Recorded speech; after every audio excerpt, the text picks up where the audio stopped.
બારડોલી તાલુકાના અકોટી ગામે આંબાવાડી સાચવવા ઉત્તર પ્રદેશથી આવેલ 48 વર્ષના અધેડને કેરી ચોરીનો આરોપ મૂકી આંબાવાડી ભાડે રાખનાર બારડોલીના શખ્સે 4 સાગરીતો સાથે આંબાના વૃક્ષ સાથે બાંધીને માર મારતા તેઓ બેભાન થઈ ગયા હતા। અધેડને ગાડીમાં લઈ જઈ કામરેજ તાલુકાના સામપુરા ગામે નહેરમાં પાણીમાં ફેંકી દીધો હતો। બારડોલી તાલુકાના અકોટી ગામમાં એક ચકચારી ઘટના સામે આવી છે। આંબાવાડીમાં કેરી ચોરીનો આરોપ મૂકી 48 વર્ષીય સુરેશ રામ મનોરથ વર્માની હત્યા કરવામાં આવી છે।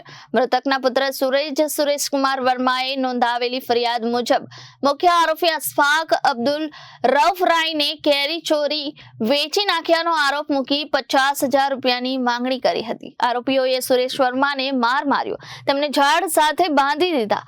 માર મારવાના કારણે તેઓ બેભાન થઈ ગયા હતા। ત્યારે આરોપીઓએ પુરાવા નષ્ટ કરવા માટે તેમને ગાડીમાં નાખી શામપુરા ગામની નહેરમાં ફેંકી દીધા હતા। પોલીસે 5 આરોપીઓની ધરપકડ કરી છે। આરોપીઓમાં અશફાક રાયન, વિનોદ અગ્રવાલ, મોહમ્મદ ઉમર મનિહાર, દશરથ મૌર્ય અને યાકુબ અબ્દુલ ગફ્ફારનો સમાવેશ થાય છે। તમામ આરોપીઓ વિરુદ્ધ ભારતીય ન્યાય સંહિતા 2023ની વિવિધ કલમો હેઠળ ગુનો નોંધવામાં આવ્યો છે। રૂરલ પોલીસ સ્ટેશનના અકોટી ગામમાં એક કમનસીબે મર્ડરનો ગુનો દાખલ થયેલો છે। હકીકત એવી છે કે અકોટી ગામમાં પટેલની વાડીએ આંબા છે અને આંબા ઉધડ રાખવા માટે ઉત્તર પ્રદેશના 2 માણસોએ આંબાને ઉધડ રાખેલા અને પછી ત્યાંથી જ એ લોકોએ મજૂર ત્યાંથી બોલાવેલા। હવે મજૂરમાં જે એક મજૂર છે એ રામ મનોરથ કરીને નામ છે, 48 વર્ષની ઉંમર છે, જે મરણ જનાર છે એ પોતે।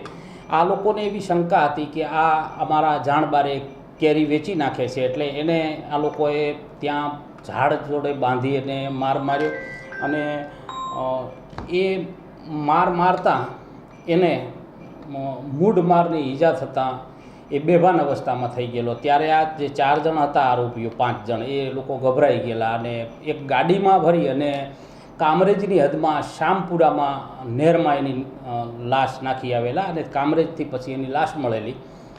અહીં એ લોકોએ એના કુટુંબવાળાઓએ અરજી આપેલી અને અરજીમાં એવું કીધેલું કે ભાઈ આ માણસ છે એ ગુમ થઈ ગયેલો છે અને એ આધારે અમે કોલ ડિટેલ ટ્રેસ કરતાં એના જે માલિક છે એણે આ મરણ જનારની પત્નીને પણ ફોન કરેલો અને કંઈક 50,000ની માગણી પણ કરેલી કે તારા ઘરવાળાએ કેરી વેચી નાખી છે તો એના 50,000 આપણે આપે। એટલે પોલીસને શંકા ગઈ।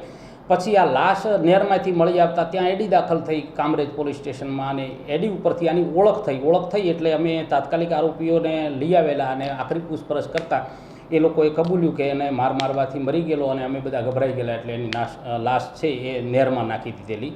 હાલે પીઆઈ પોતે તપાસ ચાલુમાં છે અને પીઆઈ તપાસ કરી રહ્યા છે। આરોપીઓ બધા અટક કરી લીધા છે। રિપોર્ટર કૃષ્ણા સોની, જનાદેશ ન્યૂઝ, બારડોલી।